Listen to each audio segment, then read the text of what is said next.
Welcome back to Anything You Want, where the quietest details often become the loudest stories. Before we begin, if you love the kind of reporting that slices beneath the surface of celebrity gloss and finds the human pulse underneath, please like this video, subscribe, and if you'd like to support deeper investigations, click join. Your interaction shapes our coverage and keeps this channel bringing the scoops you care about. In the soft glow of ordinary days, an image can change everything. Two small, matching rings of minimalist, almost anonymous to a careless eye, have resurfaced as the catalyst of a long-dormant conversation about two names that once felt indivisible in the public imagination, Barış Arduç Elçin Sangu. What appeared at first as a trivial accessory has, in a matter of hours, become a symbol heavy with possibility, nostalgia, and the kind of yearning that fans have quietly carried for years. To appreciate why two understated bands can carry such emotional freight, we must travel back to the moment when chemistry between actors can feel like a moral event, the era of Karalık Aşk. That series did more than entertain. It established a visual shorthand for romance in contemporary Turkish television. The easy look across a crowded room, the patient timing of an answered line, the intimacy that arrived without anything needing to be said aloud. Barış and Elçin built a vocabulary of small gestures that millions memorized, replayed, and celebrated. Their on-screen intimacy translated into off-screen fascination. Audiences began to treat their appearances, even their silences, as chapters in a continuing story. Then came the rings. Not loud, not decorative, simply round bands chosen with restraint. Yet their visual echo, appearing on both individuals around the same period, triggered an avalanche of speculation. Fans pored over photos, analysts compared finishes, and commentators debated whether jewelry could operate as a private language between two adults who had once shared a rare professional intimacy. The matching nature of the pieces created a narrative possibility almost too alluring to ignore, that two people might elect to speak to one another not through interviews or staged reunions but through a silent pact, a shared emblem worn on the hand.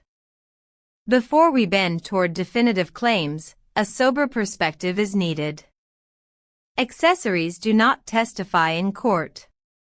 Designers remind us that minimal bands are fashionable, practical, and unremarkable in themselves. Many trendsetters choose similar pieces for reasons that have nothing to do with personal vows. Yet the context, the history of these two performers, the timing of the sightings, the collective hunger of an invested audience, turns a banal object into a potent sign.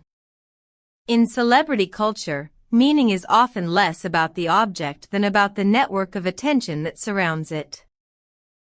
Two identical rings become a token precisely because so many people want them to mean something. For many fans, though, the rings are less an accusation than a reconciliation of memory and desire. They breathe again the hope that a meaningful possibility exists between two people who once conveyed, with such convincing tenderness, what it looks like to care. Social feeds filled with side-by-side comparisons from Karalık Aşk scenes and current candid photos. Playlists of their best moments proliferated in comment threads. Amateur editors remixed scenes into what read like cinematic conversations across time. These acts are not merely participatory fandom, they are a communal attempt to recover a feeling that once felt generative and safe. Not all responses, of course, were rosy. Skepticism surfaced as quickly as romance. Some observers insisted on caution, urging that the presence of matching bands does not equate to romance and that jumping to conclusions would be a disservice to their privacy. Others raised the pragmatic possibility of professional choreography. Could this be a subtle promotional gesture, a planted motif, or the opening move in a staged reunion campaign? In an industry fluent at turning speculation into revenue, healthy doubt is warranted. Yet there is a qualitative difference between cynicism that protects against deceit and cynicism that denies the very human capacity for quiet, private gestures between adults. Beyond the commercial calculations lies a tenderer, more human subplot. Both actors have matured considerably since their early collaboration. Time tends to produce different kinds of readiness, for intimacy, for restraint, for negotiations that were once too brittle to sustain. If the bands do denote an attempt to reconnect, perhaps they signal an agreement to proceed with new humility, a recalibrated approach that respects both history and present boundaries. The possibility that two adults might try again with clearer communication, without the performative pressures of youthful spectacle, is quietly romantic in a manner that social media rarely celebrates. At midpoint in our coverage, we invite you, the Anything You Want community, to join the conversation. Do you believe these bands are intentional signals of renewed partnership, or a coincidence magnified by collective longing? Drop your thoughts in the comments, press like if you want more meticulous timelines and archival comparisons, and don't forget to subscribe and join to support episodes like this where we trace the cultural meanings behind celebrity gestures. Your engagement helps us decide which angles to pursue next. Whether the rings signal reconciliation, solidarity, or nothing more than parallel taste, their effect on the public imagination is instructive. They remind us that fandom is not merely a marketplace of merchandise and ephemeral headlines. It is an effective ecosystem where people project hope, memory, and the wish for narrative continuity. It is also a space where the ethics of speculation should be considered. Curiosity must be balanced against the dignity of two adults whose choices deserve respect. As we prepare to close this chapter of coverage, a cautious optimism hangs in the air. Even in the absence of explicit confirmation, the very fact that a moment like this can elicit tenderness rather than schadenfreude suggests a cultural hunger for stories of second chances handled with care.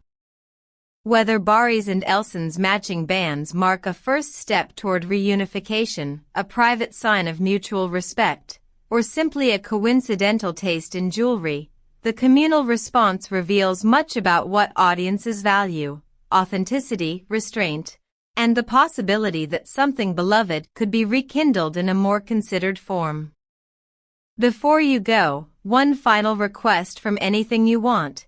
If you want us to pursue this story with responsible, documentary-style follow-ups, interviews, timeline reconstructions, and careful verification of sightings, press join to help fund deeper reporting.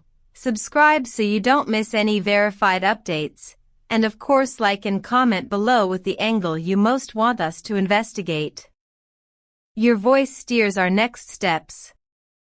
For now, we watch and wait with curiosity rather than verdict. The simplest object, a slim circle of metal, has reopened a conversation about fate, craft, and the small rituals that carry meaning between people who once made viewers believe in each other on screen.